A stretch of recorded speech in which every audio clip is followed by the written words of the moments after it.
Everyone has a story. Stories have power. Hey, Braxton. They help us understand each other. All right. This is Jessop's Journal. Braxton, it's time to sign in the book. All right. Here we go.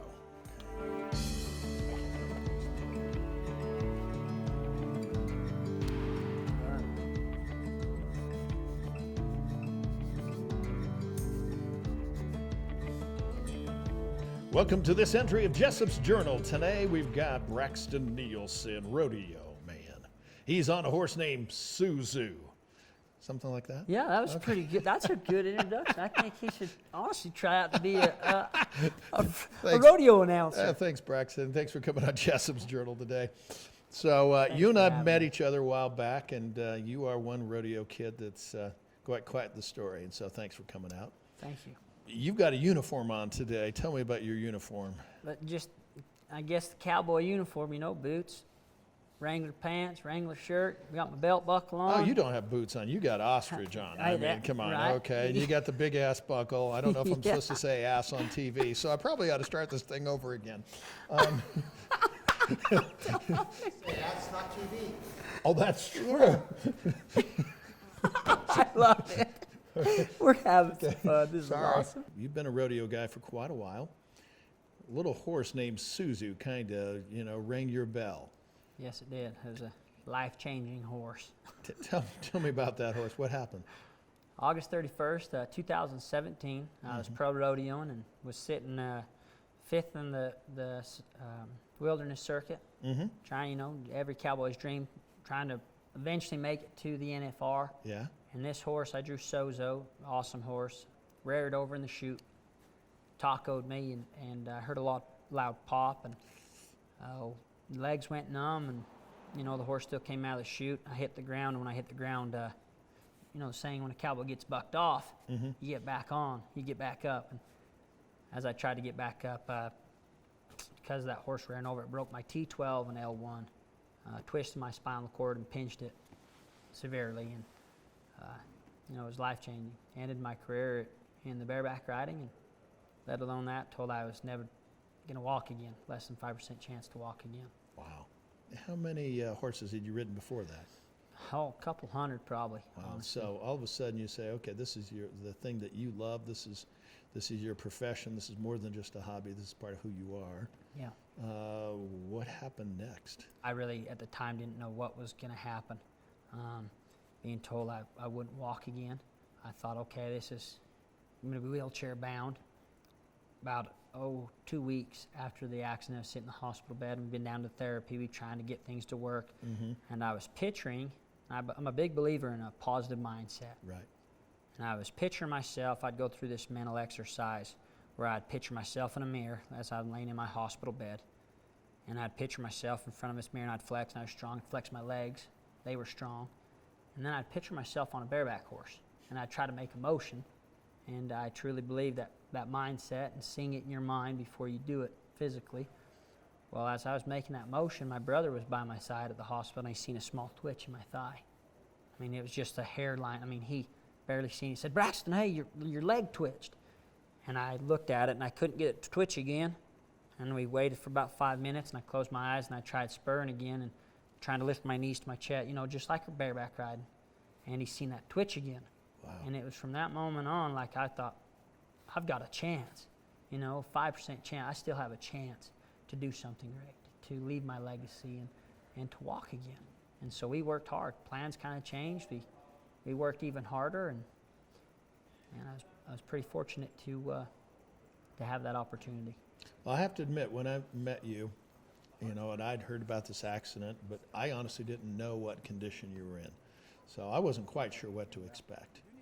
And I was impressed because you walked into this arena that we went and were there. But then you did something that surprised me even more. There's an expression that, when you get hurt, you get back on the horse. Well, so here's you, a kid that's been paralyzed. You're doing a little bow-legged walk, but for all I know, maybe you'd done that before. I don't know. A little bow-legged. But you then got on a horse in front of me. It's like, oh my gosh.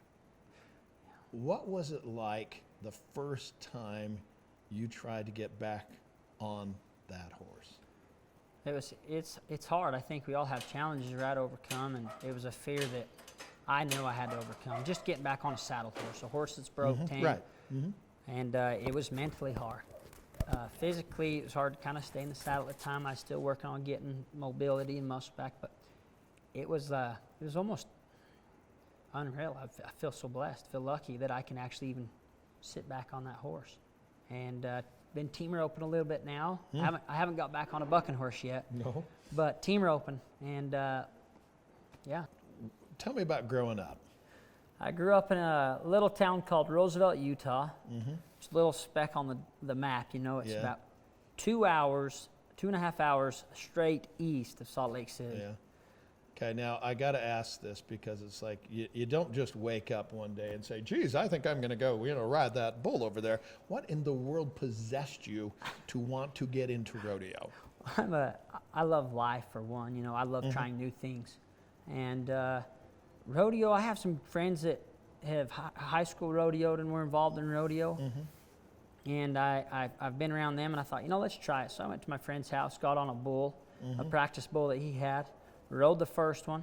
I got on a second one, rode it pretty good. I mean, it's a little different levels, there. And I got on a third one, and that third bucking bull was like the real deal. Oh yeah. And man, that bull kicked out, 2 jumped me, I chili whopped me to the ground, and made me rethink if I wanted to really, ride. And so it was my junior year of high school. I finished playing football, basketball. I didn't want to rodeo. Right. And I came back to the idea of rodeoing when I was 22 years old. Okay. 22 years old, and got on my first bareback horse. Some influence from the legend and one of my heroes, Louis Field, Okay. and his son Casey Field, introduced me to the sport, and it lit my soul on fire the first time I rode a bucking horse. It's a feeling that I can't put into words. I love it. So what's the difference between riding a bucking horse and a bull? So, a bucking bull, they kind of, the cowboys would joke and laugh. It's kind of like a dance, you Okay. match. You kind of match for match the bull. You're a part of the Okay. bull. Bareback riding's more like a fight. It's, Oh, boy. it is. Okay. It's like if you want to know what riding a bucking horse is like, put your hand in a vice grip attached to a car and roll it off the cliff and hang on. Wow. You have to be tough. It's probably one of the most physical sports I've tried. I played basketball, football. Riding bucking horse is one of the most physical sports I've done, but yet I loved it the most. It's a fight. Now, you talked about physical, but you also just said a word, tough. Okay? Tough. It's got a kind of, some meat to it. And to me, tough, leather can be tough. Your shoes can be tough. Your skin can be tough. But you got a tough spirit, okay? Thank you. And there's a phrase called Braxton Tough. What in the world is Braxton Tough? Man, it kind of gets me emotional just thinking of where it came from. The night I got hurt, it was a Thursday night. My football coach from back in high school, by Friday at 3 o'clock, he already arranged some shirts to be made, a nonprofit deal to be made, and he had the whole football team and everybody at this football game Friday night had a shirt on it with number 3. That's what I was in high school, basketball, football, baseball, number 3. So, and it said Braxton Tough, number 3. And I had the whole support from my community behind me and that was pretty humbling time. In a short amount of time that they came up with that, my football coach came up with Braxton Tough. And, it's part of my story. It's part of who I am and where I come from. And there in the basin, we're a tough community. We stick by each other, and that's what's helped me get through this. Now, that Braxton Tough message you're spreading, tell me about that. I feel it's a blessing now to be able to, because every one of us, as you've said, Doug, have a story. It's true. Every person does. And, life's hard. Life presents challenges, but I truly believe that every human being, every one of us, are born to succeed. We're born tough. We can do tough things. We can get through tough times. And even though our stories maybe not the same, but what we do have the same is going through it and being tough. And I like to go spread that to anyone that would listen to me and sharing my story of, one, having a positive mindset, being able to work hard, be tough, and then surrounding yourself with greatness. So I understand you're speaking to groups and spreading this message. What kind of people are you talking to? Anyone that would listen to me. Yeah. I've been able to go from elementary to high school, all the grades, and then I've been able to speak to a couple businesses and a couple corporations now, and it's been fun getting to talk about how to create a vision, being able to set goals, plans, being accountable, and truly knowing your self-worth. You know, being the very best you can be as an individual. Right. Not comparing yourself to, and I couldn't, man, look how styling you are. There's no way I can look as good as you. I can't prepare myself. But, you know, you be the very best version you can be is what I, like to talk about. So who believed in Braxton before you did? That's a great question. And from when I've been really little, I mean, two people in particular, my mom and dad. I feel very blessed. And my dad has been one of my heroes, has taught me a lot of life lessons. You know, one of my biggest compliments I ever get is if someone says, "Man, you remind me of your dad," or "You do this like your dad." One of my biggest compliments ever.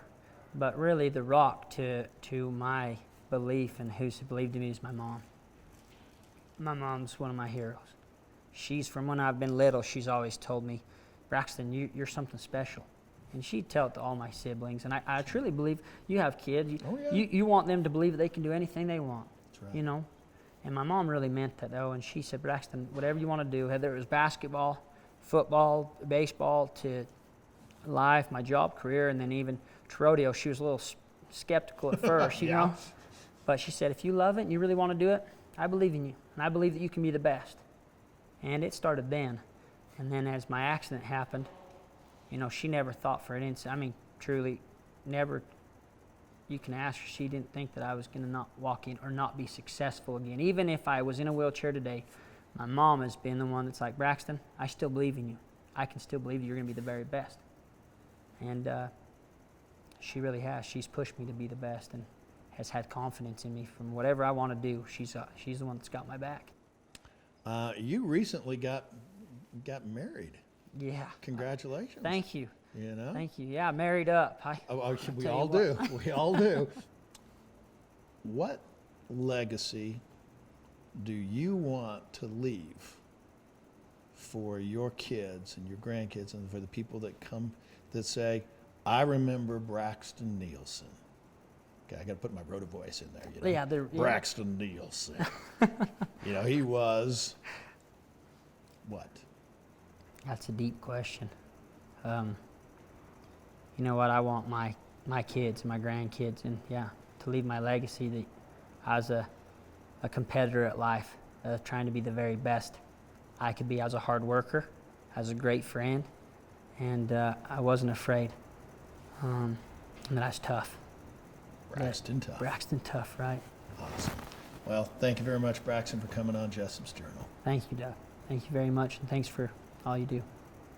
We have some lovely party gifts from our underwriters today. So the folks at Rustico have made you your own very personalized journal. Very cool. And check out the pen. You know, the thing writes itself. It is so flippin' awesome.